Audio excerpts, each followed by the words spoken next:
National Home Buyers Month.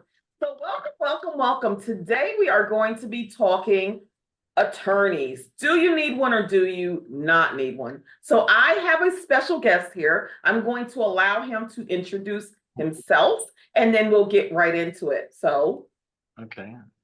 Thank you very much. My name is Martin Brodsky. I guess I'm a real estate attorney, right? I've been doing this for almost 30 years now, and I only do real estate exclusively, and I'm all over the state. North Jersey, South Jersey, the mythical Central Jersey, you name it, I'm there. So I've seen all the differences around the state, and it always shocks me when South Jersey, they don't use lawyers at all. And North Jersey, God forbid you don't have a lawyer. But so we'll talk about all that and the pluses and minuses of having a lawyer. But that's about it for me. right. So, coming from the mythical Central Jersey, it is a thing, people, and we would like Marty, that's what I call him, to embrace that. So I'm going to work on him with that. But Mike just made a very good point when he started out, and I didn't even have this on my radar to talk about. But Marty, how I know, but I want you to tell our audience today, how important is it to have an attorney who deals predominantly in real estate instead of your Uncle Frank, who's a commercial agent? Please share that with us. Well, I think the importance of that exclusively real estate attorney, right, who does a high volume of it and has the experience is we really see the interconnections between the problems, because the reality is in this market, there's a lot of problems on almost every deal. And whether it's financial issues with getting the mortgage, right, or anticipating closing costs, or limitations on appraisal, or home inspections, or close dates, and all these things that are sort of separate topics, they all interconnect, right? And it's very much where we don't have this money to, say, fix an inspection issue, but can we do something to modify the mortgage to build into this to free up, right, monies to handle the inspection issue? Or how do we deal with a close date which could blow up the mortgage? Forgetting where does my client live? So I think when you've got that exclusive real estate attorney, right on day one, when we're going through the contract with our clients, we can start to see like, hey, this date's going to be a problem for your mortgage. And hey, I'm looking at this house where you waived the right to object to the fact that there's no bathroom in there at all. Like they ripped it out and half the kitchen's out. And of course you waived that because you knew it. But all of a sudden you can't get a conventional mortgage because of it, right? And I think for a lot of people where they don't have the right attorney is you go into the contract, you get out of attorney review, you're spending thousands of dollars on inspections and on appraisal and all this. And all of a sudden it's 30 days from now and someone goes, hey, you can't get this type of mortgage if you don't have a bathroom, right? And now the question is, does the deal blow up, right? Your mortgage is denied. You don't get your thousands of dollars back because you already spent it. You also have nowhere to live and things are delayed. Or are we now switching, applying for a whole new mortgage? Of course, you lost your interest rate because you switched mortgages, right? And all of a sudden, there's so many interconnecting parts that I think Uncle Frank isn't going to see, right? The brand new lawyer isn't going to see it. Like I know more today than I knew 10 years ago than I knew 20 years ago. So it really is important because there are so many moving parts in a real estate transaction. I can't hear your noisemaker. I got to away. So, Marty, we know that this market right now is a tough one for our buyers. So, if you had three suggestions that you would want to make to buyers, what would that be? Your unofficial advice. So The first thing is really figuring out what you can afford, right? Which really means meeting with not just going online and searching for mortgages and rates and things like that, and just going for price, but sitting down with the right mortgage rep, right? Local guy, or whatever, right? To see like what are all my costs and how can I be creative to be able to afford things and not just plugging things in line into a web browser to see. And then once we know what we can really afford, then listening to our agents who tell us, I'm not going to show you a house that's at the top of your price point, because in today's market, you're almost always going to have to pay above asking price, which could be 7%, 10%. I see 20% over asking, and people lose at 20% over asking. So if, for example, your top price was 550, you can't look at a 550 house, right? You might have to look at a 475 house or a 500 house, tops, and be prepared to pay 550, right? Because if you spend all that time and energy looking at 550 houses and just losing, because you can't afford to pay more, Yeah. you know, there's injury to that. And I think it's strange in the market. I kind of fight against the agents because I think we've accepted in the industry that our clients have to lose a bunch of times before they start to listen to us, right? Before they take the advice. We don't want that. Well, we don't want that really for our buyers' protection, because what the buyers don't think is that there's a harm to them, right? And the harm to them is that, like, the typical buyer in New Jersey, between the day they say, hey, Marva, I'm looking for a house, Right. and the day they're out of attorney review could be 4 to 6 months, right? And depending on the neighborhood, the town, the part of the state, right?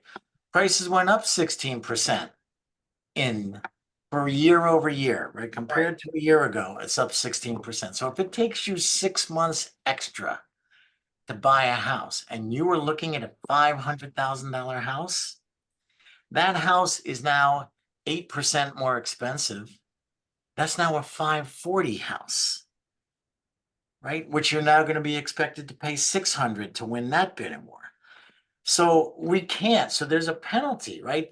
That 6 months for you to learn your lesson is a $40,000 lesson, Right. right? The other thing to keep in mind is, like, we put an offer on a house, and let's just say there's eight other offers on the house. Would that be typical in your market, Marva? Right? Yeah. Right. Minimum So if of there's, four. what was that? Minimum of four, usually Right. 10 up to. But if there's 8 offers on that house, you know what there are? 7 losers, right? And when you go to that next open house, you're going to start to recognize those 7 people, right? And it's going to take 7 houses just to absorb them. So you're going to keep going to these houses. There'll be more people jumping in with the 7, right? It'll keep going up, and you're going to start to know each other. And the problem is, every one of those other people who lost, they're going to push their limits on the next house, and they're going to move their price up, and they're going to move the amount of the appraisal waiver up, and they're going to move the inspection. And you 7 are going to be chasing each other up the ladder. Right. So for my buyer, if you see a house and it meets everything you're looking for, go all in and try to win it the first time. Don't wait 6 months. All right. So I don't know if that was 3 things to say. Sorry, I'm long-winded, but I think that encapsulates Yeah, you said a the lot. first problem. It's good. It's okay because that was great advice. So if you're hearing from an attorney, and what you have to understand is that our attorneys also work for sellers, so they can tell you, there's certain things when you're looking at a strong offer, and we're not saying that there's some things that people are going to say, well, no, we don't want this and we don't want that. But here's the thing: if I have 10 offers, I can be very particular about the offers that I keep and I look at. So you want to put your best foot forward. so that you end up on that, let me take a look at this pile and not the, yeah, hopefully they'll get the next house pile, right? Right. So Marty, so we talked about kind of some things that people should be looking at. We talked about kind of, why you should get a real estate attorney.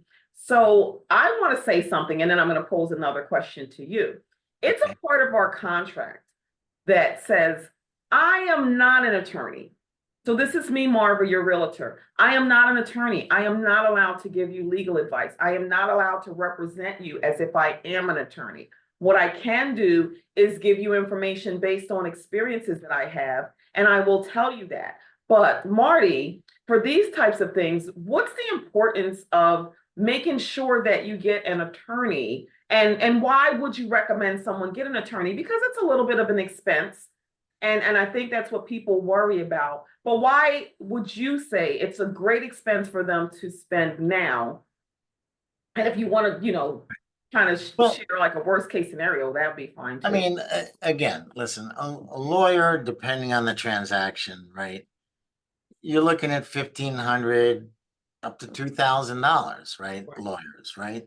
Um, and the thing is, you say, is it worth it? Right? So forget all the amazing advice that we give. I look at it as how many things could go wrong that quickly exceed $2,000, right? Like if you just didn't close on time and things were delayed and you lost your interest rate because someone wasn't paying attention, your rate lock extension fees could easily exceed $2,000, or you lose your interest rate. Or forget that. You got to move and stay in a hotel for a few days, Oh, waiting and store your furniture at a place and do a double move. Way more than $2,000, right? You're doing your home inspections and maybe you waive the wrong language when you even put in your offer because you didn't understand what you're doing. And all of a sudden, there's thousands of dollars of issues you unknowingly waived, and you can't protect that. So there's so many things that cost more than $2,000. And my fee is less than 2,000. I'm just using it as an example, right? That was certainly worth protecting it, right? One of the other things that we do, and this is funny because I'll just take Marva's contract further on, where she talked about that she's not allowed to give legal advice, right? The other thing it says in that same part of the agreement is that the realtors, as wonderful as they are paid a commission, right? And it actually says right in the agreement, you know, maybe you should have some third party advice because the realtors might be a little biased in making sure the deal closes, right? So they can get paid, as opposed to like a third party lawyer. One, we can give actual legal advice and a lot of different legal advice. And there are a lot of things with tenants and with the city and getting permits and a lot of things we have to look at, or ordering surveys and knowing how to read them to see what your legal issues could be with your neighbors. So there's a lot of value and stuff that we can add. But the other thing you should know is we work for you, right? As a lawyer, we are independent. We're independent of the realtor, even though they might refer us, right? We're on their list.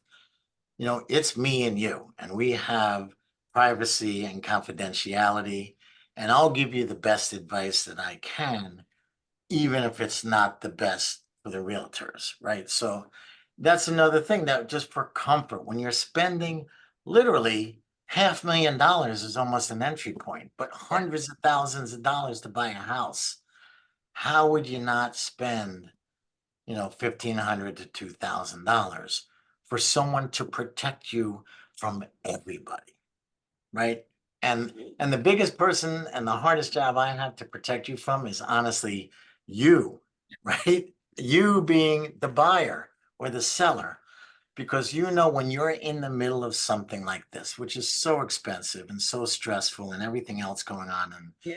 the world, and it's not just the stress of buying a house, it's closing before the school year starts, right? Like all that, like you just really need that person, I think, for you, right? So that's why I don't understand how people do it without lawyers. Part of it might be ignorance is bliss, and they're like, oh, I don't care that the roof is on fire. That's the way it's supposed to be, right? But I'll protect you from that.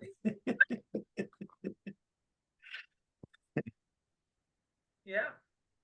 Very good advice. And me personally, as your realtor, my most important thing is that when you close, you're happy. I want you to 5 years from now walk into that home and just be in love with it still and think, Marva helped me get this, rather than, being walking into that house and thinking that darn realtor just wanted me to buy this house. So that is not me, but thank you, Marty, because No, that's I a good wasn't point. commenting on you, but Yes, I knew you weren't, but I just wanted to yeah, clarify that for the people out in the right, public. right. Yeah, and I guess one thing I want to add for the buyers out there is sort of, if this is more of a closing thing, is that a lot of times we get caught up in risk, right? And we're Right. saying, oh, if I waive this much of the appraisal or if I overpay, right, I risk I'm paying too much. I risk I have to bring more cash than I wanted to. Oh, I waived this thing on my home inspection. What if the windows don't latch? What if my hot water heater's old and I waived it, right? And you make this long list of all your risks that scare you, right? And all I want to say is that your biggest risk is not a broken hot water heater, it's losing, right? If you say, all right, I need a new hot water heater, one, when you're looking at the houses now and Marva takes you out, turn on the hot water, put your hand in it, it's hot. You know you're good. Now it might break soon, but you know you're good on the day of closing. But even if we need a new hot water heater and it costs a couple grand, in the scheme of your $500,000 house, who cares? Right? You gotta win because your $500,000 house, after you protect yourself out of these hot water heaters, is a $540,000 house. So don't you wish you would have taken on the issue? So when you make your list of risk, which always scares us, don't forget the balancing side, which is I have no house. Where am I going to live? School is starting. It's already almost July, right? We have 2 months before school starts, right? How big is that risk? Do you got to put them in private school until you find a spot, right? You're going to have to miss work to drive them and commute to the school that you like, right? There's so many other things that hurt us in not getting our house that outweigh our list of the little risks. So we'll protect you from the big risks, right? And get you that house the first or second time around is sort of our goal and my goal, obviously. All right. Absolutely. Well, thank you so much, Marty. Oh, So, my pleasure. you have Marty's name. What we're gonna do is I will put his contact information in our comments field. So if there's anything in particular, any questions, anything that you want to ask, if you want to retain Marty in your home search, once of course you've retained me as your realtor, that is great. So, Marty, before we close, last words, your last parting words. Last parting words. I think we started with it mostly, which is really the importance of having that right lawyer. And the only thing I'll say, I guess, really is a big distinguishing factor about me compared to most lawyers is I'm happy to be involved in your deal before you're even putting in offers, right? I think most lawyers out there say, get a signed contract after you won, call me up and I'll go through the motions and I'll protect you legally, right? Where I'm much more involved in the offer process right before you put it in. Hey, Marty, Marva said, waive this, limit that, do this, let them rent it back, whatever, right? You can call me then to say, what does this mean? Do you recommend the same thing? Can I do higher? Do I got to protect myself? What should I do? So I think from the legal perspective, that's a big distinguishing factor is that I'll help you win.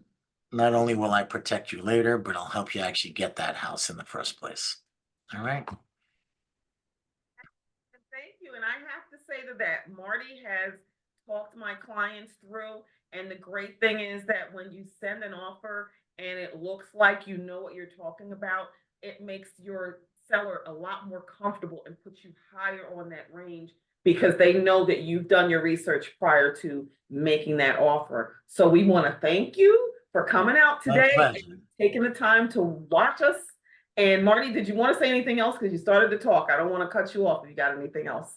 No, that's it. Anything else? Again, once you have my contact info posted, feel free to call me. I'm happy to answer any questions you might have. All right.